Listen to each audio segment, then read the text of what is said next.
नमस्कार। गायत्री ज्योतिष केंद्र में आप सभी लोगों का स्वागत है। आप लोगों के लिए हमेशा ही ज्योतिष शास्त्र से जुड़ी हुई महत्वपूर्ण जानकारी के एपिसोड हम समय समय पर प्रसारित करते रहते हैं।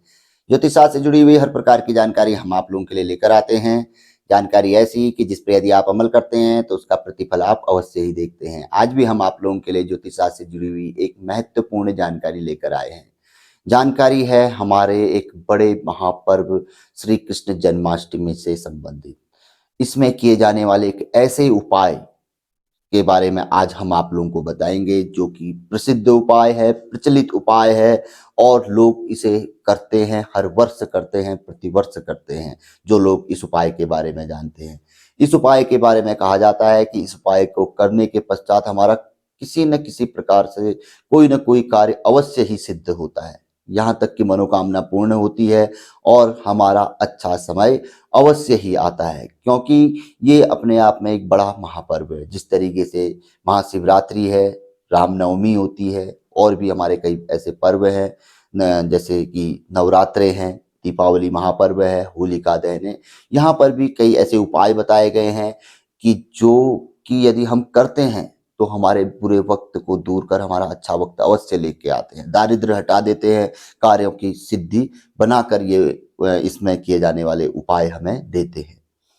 तो सीधे बात करते हैं कि श्री कृष्ण जन्माष्टमी में यह कौन सा प्रचलित उपाय है जो कि करने के लिए बताया गया है और सिद्धि प्रदान हमें करता है।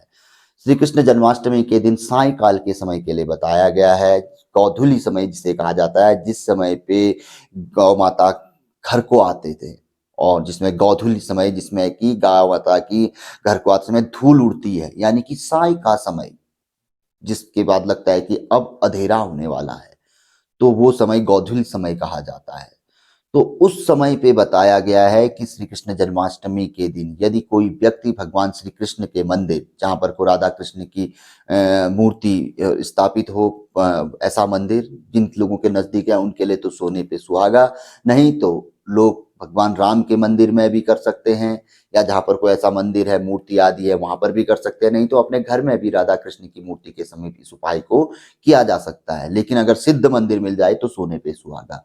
तो इस समय पे बताया गया है कि तीन चीजें विशेष तौर पर यदि भगवान श्री कृष्ण के चरणों पे यहाँ पर चढ़ाई जाए, वहां पर अर्पित किए जाए और वहां पर को भगवान श्री कृष्ण की स्तुति की जाए कुछ समय के लिए, तो अवश्य ही आपकी मनोकामना, बड़ी से बड़ी मनोकामना भी सिद्ध होने में देर नहीं लगती है, यदि आपकी भावना शुद्ध पवित्र हो और अब भाव आपके बिल्कुल शुद्ध हो, बिल्कुल विश्वास के साथ आप यदि कर रहे हो, नहीं तो कोई ना कोई कार्य सिद्धि अवश्य ही आपको इस उपाय के पश्चात मिलेगी। तो तीन चीजों में बताया गया है कि पहला बांसुरी, जो भगवान श्री कृष्ण को अत्यंत प्रिय है। दूसरा मोरपंख, जो कि वो अपने सर पे मुकुट पे लगाते हैं, जो कि उन्हें अत्यंत प्रिय है। तीसरा मेहंदी, लिखा गया है मेहंदी के आप जो पेड़ होता है उसका पत्ता, उसकी टहनी, या जो मेहंदी के पैकेट आते हैं आजकल लगाने वाले, तो उसको भी आप वहां पर तीन चीजें, मेहंदी, ये तीन चीजें उनके चरणों पे आप छोड़ दीजिए। इसके साथ साथ ही आप चाहें तो मक्खन और कुछ मोदक, कुछ लड्डू, जो कि मीठे लड्डू, कुछ मिष्टान, ये चीज आप वहां पर को छोड़ सकते हैं। अन्यथा ये तीन चीजें उनके चरणों पे अर्पित करें, छोड़ने का अर्थ है कि अर्पित करना, वहां पर को अर्पित करें। इसके साथ साथ ही और भी अपनी धूप, दीप, अगरबत्ती, बतासे आदि कुछ आप लेके आए हैं वो चीज अर्पित करें वहां पर को, अपने घर के मंदिर में कर रहे थे वहां पर को अर्पित करें, अगरबत्ती जलाए सुगंधित, और बाकी जितना आप कर सकते हैं जो अन्य पूजा में, ये तीन चीजें तो अर्पित करनी ही करनी है बढ़िया तरीके से, और भगवान श्री कृष्ण का नाम लेते हुए अर्पित करिए। और इसके पश्चात वहां पर को आप भगवान कृष्ण के किसी भी मंत्र से आप वहां पर को थोड़ी देर अपना 108 की संख्या में समझ लीजिए, या 5-7 मिनट 10 मिनट के आसपास वहां पर स्तुति कर लीजिए। श्री कृष्णाय नमः, श्री कृष्णाय नमः, या ओम नमो भगवते वासुदेवाय, या श्री कृष्ण गोविंद हरे मुरारे, हे नाथ नारायण वासुदेव, पितुमात स्वामी तुम सखा हमारे, तुम दाता हमारे, हे नाथ नारायण वासुदेव। बहुत अच्छा मंत्र है, सिद्ध मंत्र माना जाता है।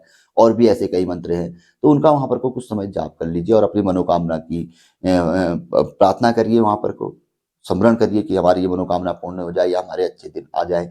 बड़ा पर्व होता है, बड़ा सब कुछ होता है, भगवान श्री कृष्ण उस दिन साक्षात देखते हैं, और हो सकता है कि आपके ऊपर दृष्टि पड़ जाए स्तुति में, और शाम को उनके पवित्र चीजें जब उनके पास जा रही है, आ रही है, दृष्टि तो पड़ेगी जिन्हें वो, जो कि उन्हें अत्यंत प्रिय है, तो अवश्य ही मनोकामना पूर्ण होगी, कार्य सिद्धि अवश्य ही होगी।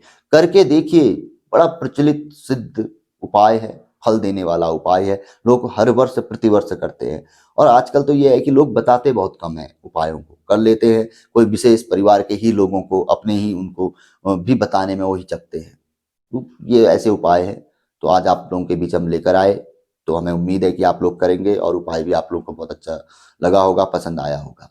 तो उपाय पसंद आए तो जरूर आगे बढ़ाकर आप शेयर कर सकते हैं अपने लोगों को, आपकी मर्जी है, और वीडियो को लाइक कर सकते हैं। नए लोगों से आग्रह रहता है गायत्री ज्योतिष केंद्र के साथ जुड़े, चैनल को सब्सक्राइब करें, बेल आइकन दबाएं। बहुत अच्छी जानकारी है गायत्री ज्योतिष केंद्र की। कभी भी कहीं भी ज्योतिष की जानकारी जो हो, बुरे वक्त में एक बहुत बड़ा आसरा होता है, अंधेरे में दीपक का कार्य करता है। तो ये हमारे संज्ञान में अवश्य ही होनी चाहिए, कैसी भी हो ज्योतिष की जानकारी। तो मिलेंगे ऐसी किसी बहुत अच्छी जानकारी के एपिसोड के साथ अगले वीडियो में। तब तक के लिए नमस्कार, जय श्री राम, जय श्री कृष्णा, ओम नमः शिवाय।